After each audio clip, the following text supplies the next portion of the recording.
Hi. If I tell you all that I actually mostly spend my time in animation, many of you probably think of this. At least that's what my parents tend to think about. But animation is so much more than Disney films, Pixar, or Cartoon Network. See, animation can be defined as someone or something that is full of life. I think that's just such a beautiful, beautiful quote and a beautiful GIF at that as well. From a technical standpoint, animation can be anything from frame by frame. It can be 3D. It can be stop motion, as you see here. It can be classic motion design. It can be VFX, or essentially anything that's made to move.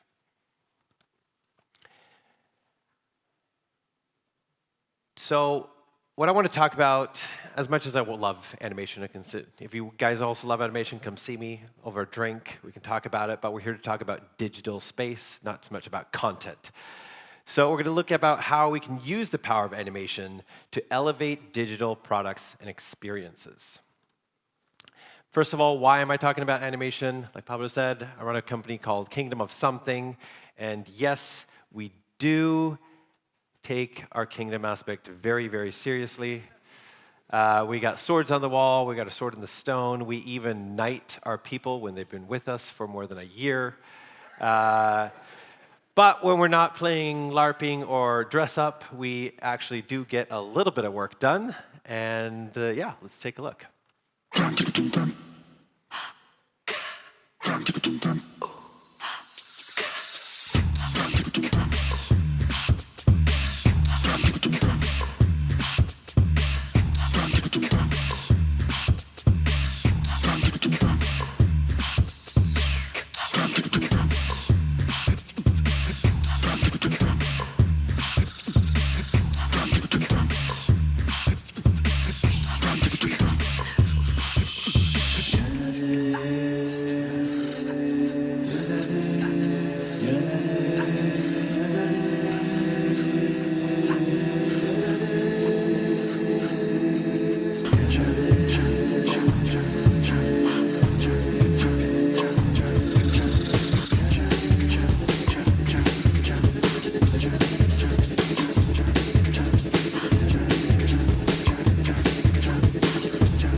Cool.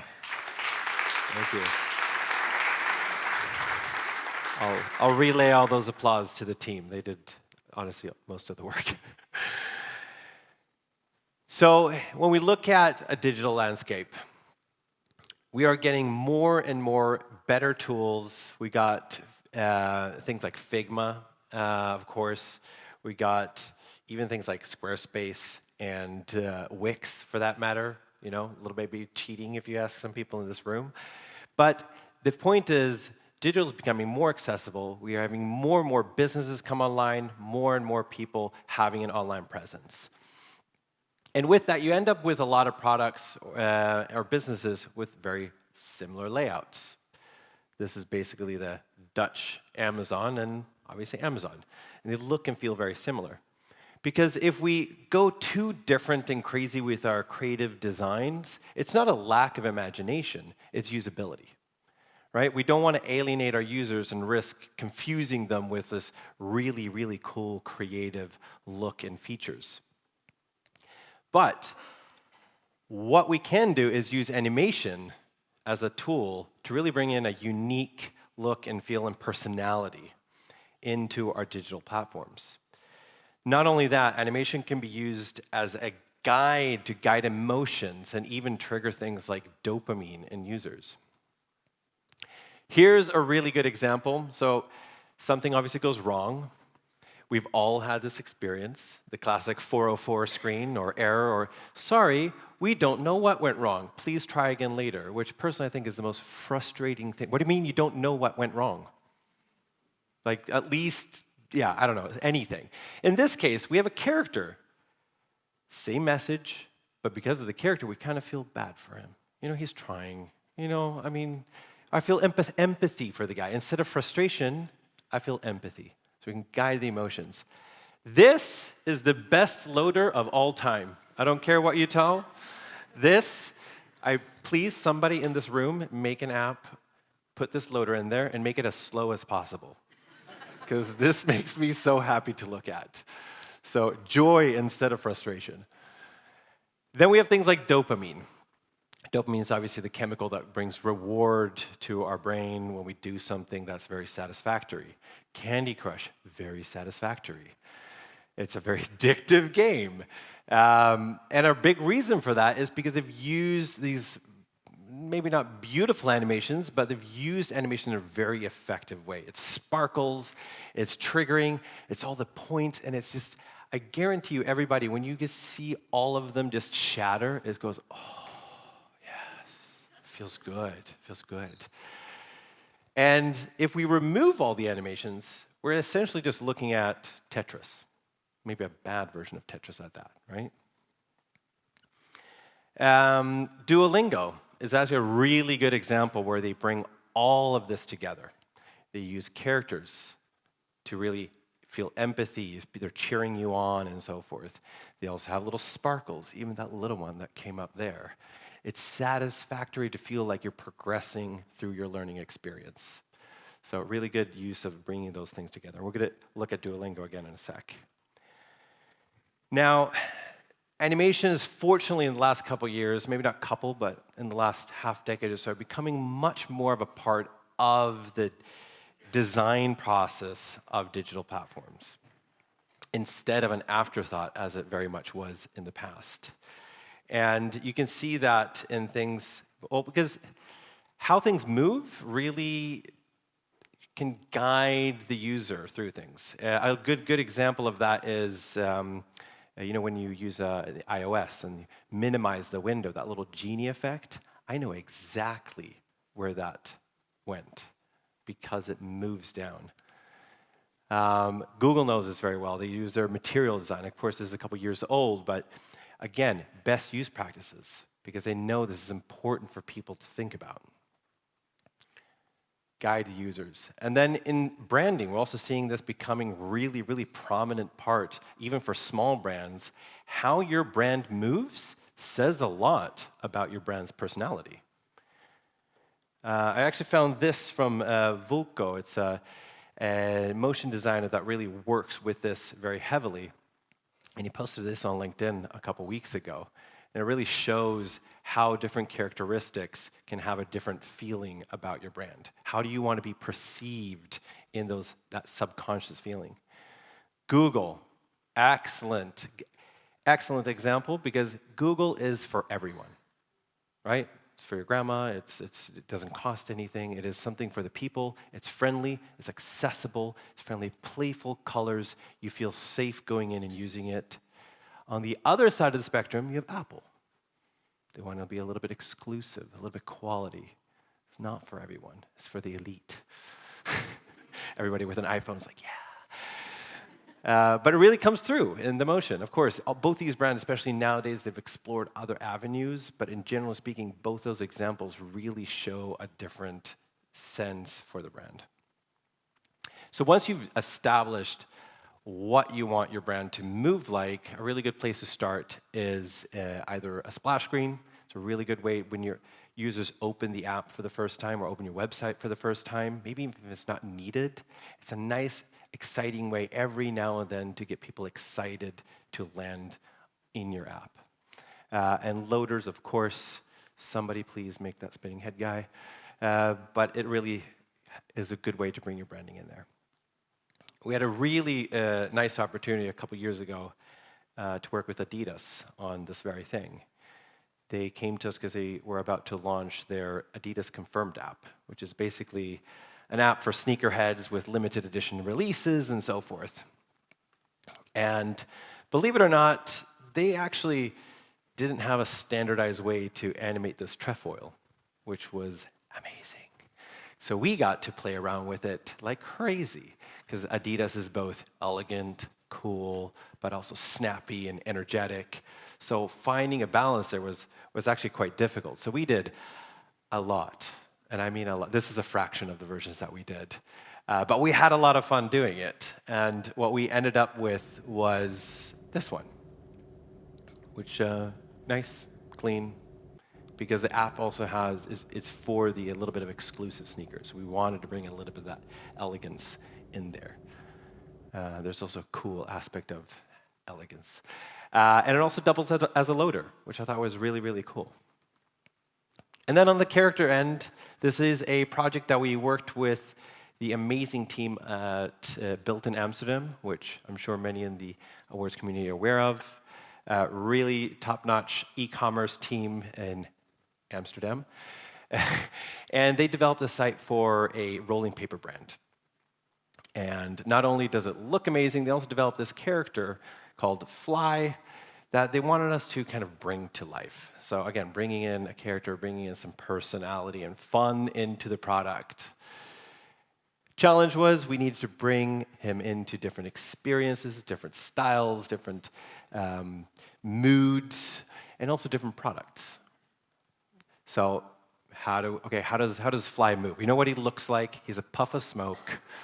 But we wanted to go for this like double tap, has like a little bit of swag and coolness to it, like Mickey Mouse. It's a very old school way of doing a walk cycle. And then we wanted to figure out what kind of energy does Fly have? Does he have a lot of pep in his step, or is he a little bit more of a chill guy, you know? Well, it's rolling papers that are used to smoke very chill substances. So lower energy felt a little bit more appropriate. And then bring in a little bit more element of swag in there, little hand movements. Does he flick them up because he just has no care in the world? And then one of our amazing animators blocked this out in frame-by-frame animation. I just think she did an excellent job at because he's a puff of smoke. And then we adapted that back into After Effects. We used vectors to recreate the whole walk cycle into all the products and also all those other scenarios. And then we ended up with this beautiful end result. Again, credit to the Built in Amsterdam team for most of us. But you can see here, this is such a fun way to look at products compared to just images or WebGL or something, which we also ended up doing. Another really good example that I'm very proud of is, I'm not sure how much time you all spend in the US, but Panda Express is the world's biggest Chinese fast food restaurant, like in every mall in America. But we were working with them on a number of like content things, but they came to us because they wanted a explainer video for their new rewards app, because everybody needs a cool rewards app. And we were going through the app, understanding how it works, and I asked them, do you guys have any animations to celebrate these key moments when you achieve something, because there is still that element to it. To no surprise, no, they had not. Fortunate for us, we get to work on it. So we ended up doing about 35 to 40 or so different elements across the app. Some big splash screens. You have when you reach 500 points, and there were different tiers with different animations and so forth, and even the little cookie explosion when you're spending your points. Again, bringing that Candy Crush feel into something as mundane as a rewards app was a lot of fun. In fact, they came back to us earlier this year to reskin this whole thing for the Lunar New Year. So it has a whole Lunar New Year feel to it. So you know that they're really happy with it. In fact, this rewards app has 4.7 stars on the App Store, which I don't think is normal. And I'm going to go ahead and claim that's because of awesome animations, okay? Prove me wrong. And of course, who would I be if we didn't have all these beautiful things on our own website? We got some WebGL, cool crowns and swords and so forth. But this one I'm especially proud of. It's really playful. You have to pull the sword and the stone in order to reveal your worthiness to apply for a job. And this is how you can now do it. So a really fun way. So I want to bring about Duolingo again. Now, Duolingo, for many reasons, are outperforming their competitors. One of the main ones being animation. In fact, they believe in animation so much a couple years ago, they bought one of the most well-known and well-respected animation studios based out of Canada called Wanderlust. And it actually came as a shock to the whole motion community because that just normally doesn't happen to studios like ours. We don't get bought by big tech companies in that sense.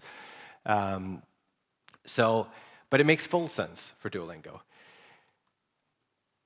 These characters is one of the reasons why people come back for more and more. They also use like guilt and stuff like that. If you have the app, they're like, hey, come on, man, I'm disappointed.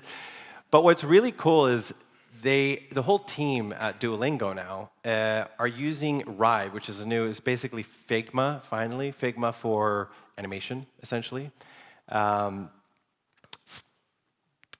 Still kind of new. But what's really cool is that we're able to really put states in between things. So we're no longer stuck. All these examples that I showed you that we worked on, they've all been linear. We've all done them in After Effects. They've all been linear-based because it's basically like designing a website in Photoshop. But now we have these states where we can actually organically move between animations. We can do so much more with it. Here's some examples of it. And we don't need, we can do these things before, but you need a badass developer next to you to work together, and it takes weeks. Now we can do it really easily. But what the team at Duolingo has done is they've used this function of different states to both bring in more organic characters, you can see on the bottom. Because if you've used Duolingo, the characters kind of just stand there still. And then once you finish or you do well or bad, they like cheer you on and they play that sequence. And it is digital, or it's a code-based animation, so it's not vector animation, which is really, really good. But you can't really have an in-between state. And now you can have characters where like maybe they do a micro-interaction midway through, or you can have them much more engaging.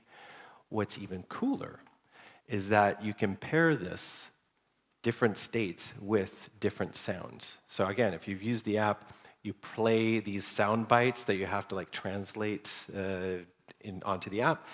Now you can have the characters actually speak the words to you, because you can pair O to like the O sounding one in the top corner. You can pair that to an O sounding thing in the sound bite, and S and so forth. So it's really cool. By using these new platforms and by redoing all their characters, they're now going to be way more engaging. They're now going to be like, they're leaving their competition. There is no competition anymore at this point. Like I said, there's plenty of 3D options out there as well. This is Spline. It's also been around a little bit longer than Rive. But I know I just want to bring it up because we looked at a lot of 2D options, but there's also a lot of really cool 3D options out there.